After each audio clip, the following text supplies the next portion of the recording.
Watch Ake on Reeby television this and every Saturday at 4:30 p.m. Ake Noni Ule Ubali.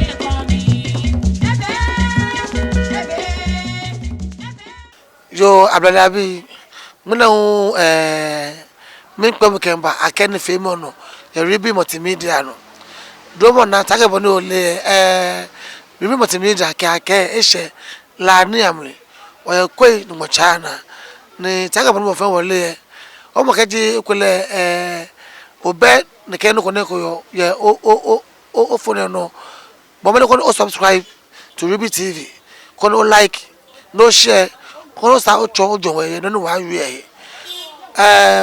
wonu ye mami ye ne ke LGBTQ plus yo mo ne no ne jage supi ni ato ni akeba o mangana na me ene wo won chike meke wo Wulormo ye ko ni ametwo amegbe amle no na me no wa mesusu ye ne ke no ko na e.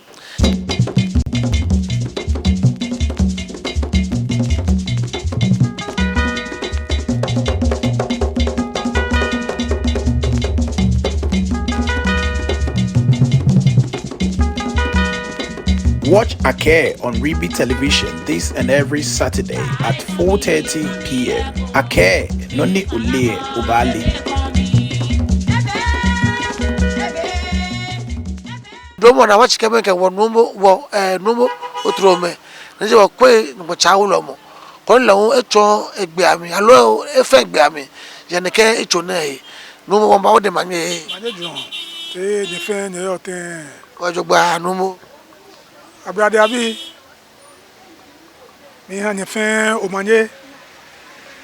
domo na che ofie echen wo le pede muni bo kasida ba ha lebine ele waba Ake nutumo no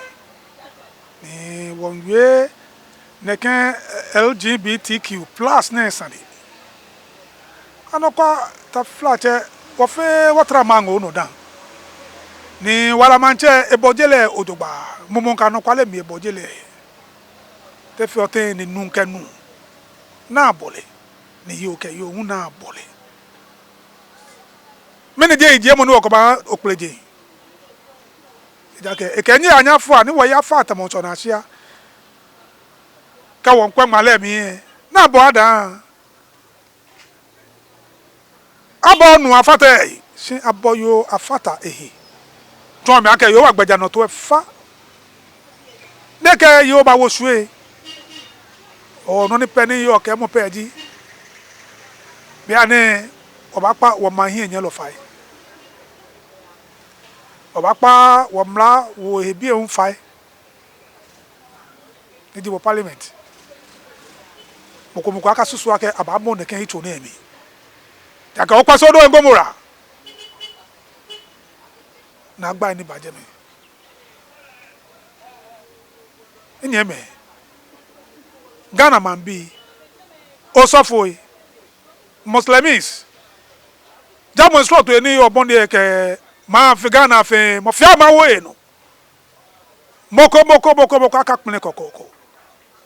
won pa wo hin enye lo fai inkroma ba wo achi apon me akofo me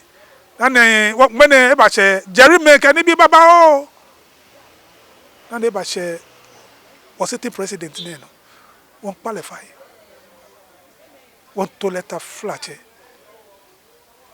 e ka mboko fite edwemu ake emo ne ke ni na me dabi won qualify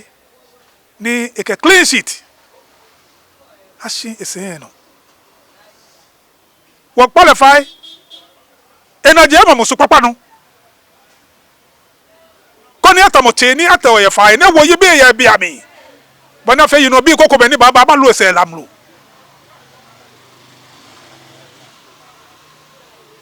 won pa bokan gbe bi fai ni ameka susumo papa awo echomi won pa na gbe bi fai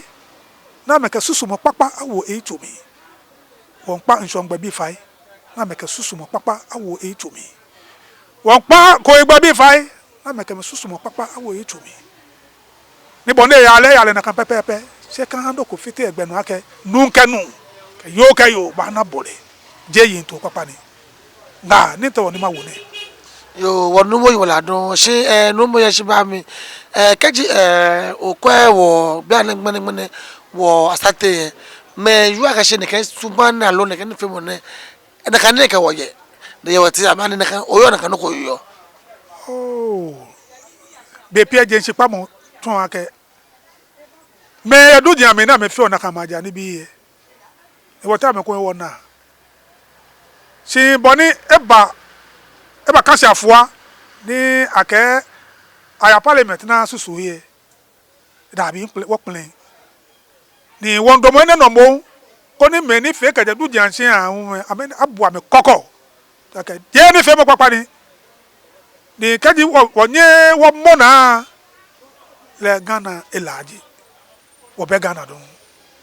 yo wonu mo yola don se no mo na gbe sane ni bo no we keji ta flache awomla ni awomla bo ni aka he ne kan ko na awomi me kwa so aka se keji anamoko ni mo yana kan so mi mla gbegbe ni mo anye awoletu aloka mo ji ke gbe crap we aka amo no no me ni no ojo ncho mo ye be pie ni bi baba o ye ni keji awomla ye ni mbokongboto ye deyi sagbena akale ba tase na ba chosele ababule koko ake ene ango akebu alo ake fabo sike etin asienyo alo siete abawo botun ni ma bo ma yen lo fai kaji ake akafe ene ni oya fe akaba kemu dake Jesu papa ni bana fe ino bi ni ba na aka kope ne kesu ni Jesu papa ni e waka ahabo akebo akekafe na keke no kebu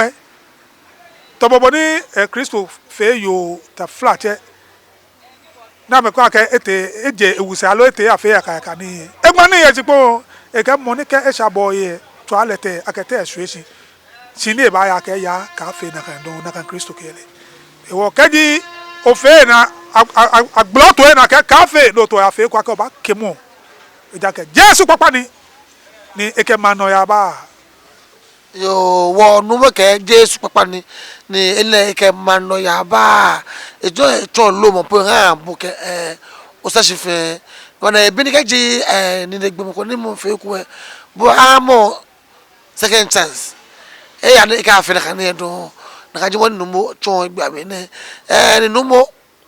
ke ba ku wo ye wo nya meyi ke wo nya meyi ko me ni tafla cha cho amata we ko do be sai ko me ko na me ni fe mo ko ni lele ba ne samo fe tamoyo ne ka gba me lo te wa fe te wo ka me shine akutu wa lo sha mi anye ayare jugba ene mo to ake sani wo gbele wo himwe ye wo wekumi boni afi keji obi alo onyemi ye na kan sumi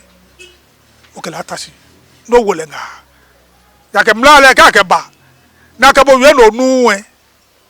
be bia ka bulu fe mo pete gbe ke tuye ni tose motu ya ke kenklen wi aka sani aka wa tashi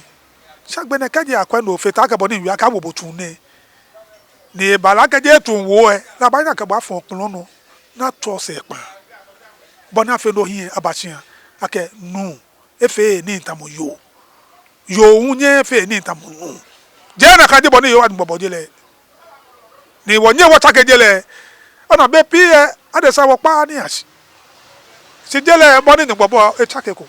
si wo me ni wo yo mi wo gbo wo si jele de wo kaji onu ene sisi pe ko ba na ke sani bode ti oko ya funsi ko ni o wala se ake dage wala ka o ya wala o ya no fi anu makpa fai makpa gana bi fai makpa boni efe fai makpa ganda ngbe fai wo fe wo tesi wo da mosi mi pa nlo me fe o wa wo ye kusu fe la fe afai nya wo ti asi wo do mo asi ni wo ma akanyo nya wo ti asi wo do mo asi ni wo ma akanyo yo wa no we wala do e ga ye pa wo wa yi ke wo kusun fele fe fai ko ni ne kan ko ni aka ba wo ma mi se no mo se ne afe ne se pa mo ko ni me na me la ke se kaji oba ne ke suba ke su ne mi yen wo wa je san lo we ko e fam no ko ke gangbe ke wa ga gbe adangbe wo ye oti le won ka me wo ne ke suba ne mi amo wa me le ji yo mo no ojo ke ha me ile ke je ko le ko gba o tu na dan lo ene efe we mo he ye nto emi simo kaje na kan ko ye mi be amesa ame ojogba eja ke mla le mo ko da fe mla ohiwo ina ni ma wo ame pe ji boni ayu one ina kan ko ye mi ni mla ke aka fe na me fe wo ba je ame wo ha wo ti ame no me ta wo Otrome ne ke mi ke o ga ne ba ngbo na janako se ke na me di enche ma expose bo idake e papa ke no ya wota wo no wotira se ne wona je fa mo fe sani wodo mo su papa no bona fe yi no bi ni ba ma lo wo se lamlu ne wo ka joman ke supi ba to gbe ni wo bi ke wona bi abato mo no tabi sani wo sa gbe wo ha mi idake he ni wotira he konkro ni de wote fi otin bo woyo alo wonu do ko he wo ne ke nibi na mi je su papa ni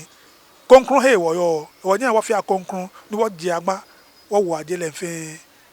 yo wonu mo wala do wonu mo echo egbe aye LGBTQ+ ne ikele ehe ewo mi ni ipine le won ni Ghana ne aye wo mi keja mo ko ni mo je na kan su mi eku ebi ani awo mo otu alomo afo ese pa se aboni ba anya ni eyin abashia no ma wo na gbewe mo ko ni otwahye hawo na gbewe mo ni nke ba ha Ghana ke wajakuma Ghana gbe fe ji ekobe fe mo no mi he wale yo ni filmu ingbe wo ha mi no ha odabo enyonyi ko ba ka se papro no nyemo okopolo ba fe na yo agbana binin woni akale ewie sie enyo toku de ke to fa lo e wa boko nye je heko neba to wo no ni wo fe e wo ma mi wo fe na eje ni bua be de ni bo fi amo akase ni ake toku we ke kafa yin e kafa yin ni lo ba yele se to lo kokoko e wo je ka ha wo he awo wa mi ake su phone ko eje manko kro no na ke ba kama ha wo ye bi ni wo ye no sani apare yo wonu mo wala do no mo echo egbe ami ye yicho ne maka maka we ko Reeby TV no ko ne akaye Reeby TV no keji o like mo kono share no subscribe kono cho gbe ami ye yicho ne wa yue ne me mo ne ye no ko na yo champion gbeji